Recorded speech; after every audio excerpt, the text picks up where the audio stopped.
खुलुमबाय लोगोफोर गासैखौबो आंनि गोदान भिडिअआव बरायनाय बावहरनाय थाबाय। जोङो आजिखालि मबाइलनि सायाव ओरैबायसा इम्पर्टेन्ट होदो जायखौ माने मबाइल गैयाबानो जोङो आजिखालि दसेबो थानोनो हायै बायदि। गोदो जोङो बयबो मिथिगौ निउस नायनो गोनांबा जोङो मोनसे फिक्स टाइमावसो जे एसेबां टाइमाव जोंनि बर'नि निउस होगोन एसेबां टाइमाव जोङो नायनांगोन।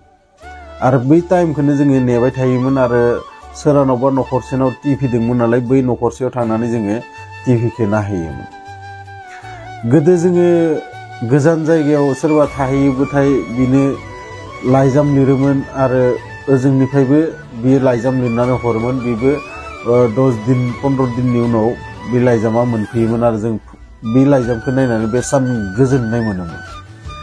बिनि उनाव ओंखारबाय पिसिअ जोङो बिल होनानै जेराव रायज्लायहरनो हायोमोन गुबुन नाम्बारजों। आरो बिनि उनाव ओंखारबाय मबाइल जेराव जोङो जेब्ला इच्छा अब्लानो सोरजोंबा रायज्लायनो हायो।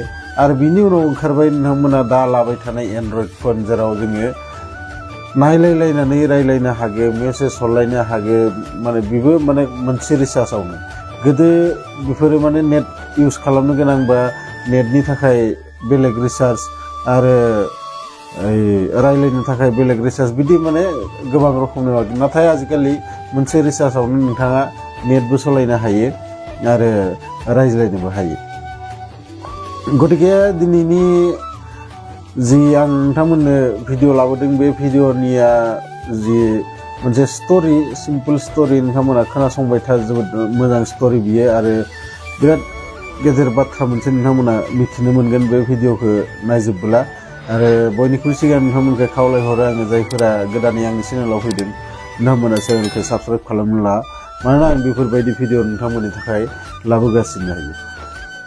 सानै लोगो सानसेखालि लामा सेराव जना दंमोन आरो सानैबो माने बादायलायबाय जे सासेया सासेखौ बुंबाय जे नोङो न' सिङाव बोसोरसे जुदि मबाइल टिभि नायागारा आरो न'नि बाहेराव ओंखारागारा थानो हायोबाथाय नोंनो आं 10 लाख रां हरगोन बोसोरसे उनाव।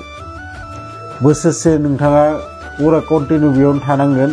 नोंथांनो जि जाग्रा लोंग्रा नांगौ नोंथाङा मोनगोन आरो नोंथांनि जि दरजा ओंखारबोनाय बै दरजाखौ आङो बाहेरखैजा लक खालामना दोनगोन।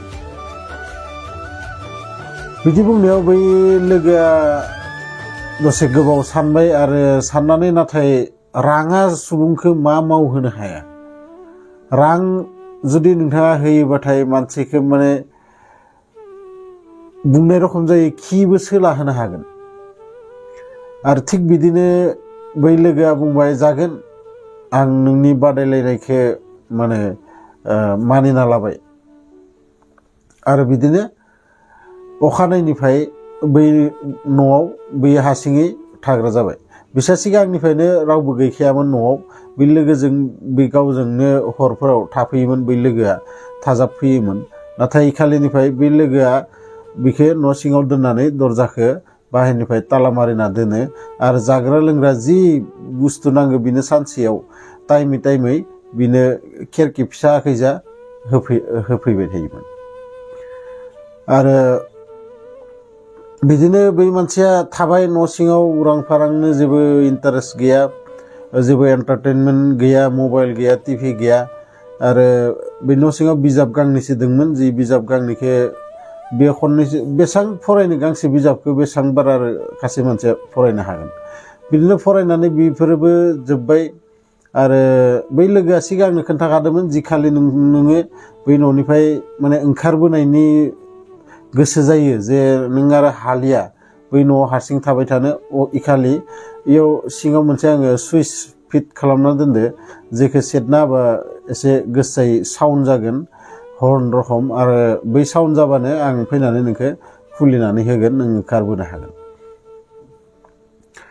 आरो 10 दिनसो जाबाय बियो खनसे खननै थाङो बै सुइचनि जिङाव जे हाला आं आरो बै जायगायाव माबोरै थाबाय थानो हारसिङै जेबो गैया, माबोरै आङो बेयाव आरो बोसोरसे खाथायगोन दिनै 10 दिनावनो आं मा रखम मोनजोबखो। बिदि साननानै सुइस खाथियाव थाङो आरो थांनानै बियो आरो सानफिनो जे राङा 10 लाख राङाथ' आं मोननाय नङा बिदि साननानै फावसायनानै फैफिनो बिनि उनाव आरो साननै सानथाम जेरै थेरै धैर्य हमनानै थाबाय आरो थाबाय थानानै सानसेखालि भाबिबाय जे आं हाला आङो बै सुइसखौ सेरना होनोसै थिग बिदिनो बेयो फैनानै बै सुइसखौ सेरां जानायावनो बिनि माने नोजोरा गोलैयो जे वालाव गंसे फट' दोङो आरो बै फट'आ जाबाय बुद्धदेबनि आरो बै फट'खौ नुनानै बियो फावसायबोफिननानै गावनि जि फ्ल'र दोङो बै रुमनि जि रुमाव थाग्रा बै रुमनि फ्ल'राव जनानै बियो माने ध्यान खालामनो सुरु खालामो स्टार्ट खालामो मेडिटेसन आरो बिदिनो सानसे 1 घन्टा अखानायै 2 घन्टा बिदि थाय ध्यान खालामनो हमबाय बियो आरो ध्यान खालामनो हमनानै ओरैबायदि मोनबाय बियो जे बिनो ओंखामबो नांला दैबो नांला जेबोखौनो नांला खालि बियो ध्यानावनो थाबाय थानो लुगैयो नाथाय लोगोआ सानफ्रोमबो फैनानै टाइम टु टाइम बिनो जाग्रा लोंग्रा होलाङो आरो बिबो जानानै जिखिनि टाइमाव उन्दुनो ओंखारो ई टाइमाव उन्दुयो आरो बाखि टाइमाव प्रायानो ध्यान खालामबाय थायो दाना बोसोरसे जासिगोन बारा दिन गैला ओजों बाहेराव थानाय जि लोगो बै लोगोनि बै बोसोरसेनि गेजेराव अबस्थाया ओरैबायदि गाज्रि जादों पुरा बिजनेसफोरा धंस जालांदों बिना आरो थाखा फैसानि बिराद दाहार नांजोबदों दाथ' साननैसो उनाव बिनि लोगोनोबो 10 लाख रां हरनांसिगोन बियो बेखौ साननानै बिया माने टेनसनानो जोबा जाबाय आरो जि खालि माने बोसोरसे जाथारसिगोन आरो हमना ला 5 घन्टा 6 घन्टा दंबावो आरो बै 6 घन्टासोआ जोबबानो बिनि बोसोरसेया कमप्लिट जासिगोन आरो बै लोगोआ खालि बांसिन टेनसन जानानै अबेयाव थांनानै सेरेब लोंना फैना सिलाइ गंसे दंमोन बै सिलाइखौ लानानै बियो गावथारनो होननानै बैनि लोगोनि न'आव फैयो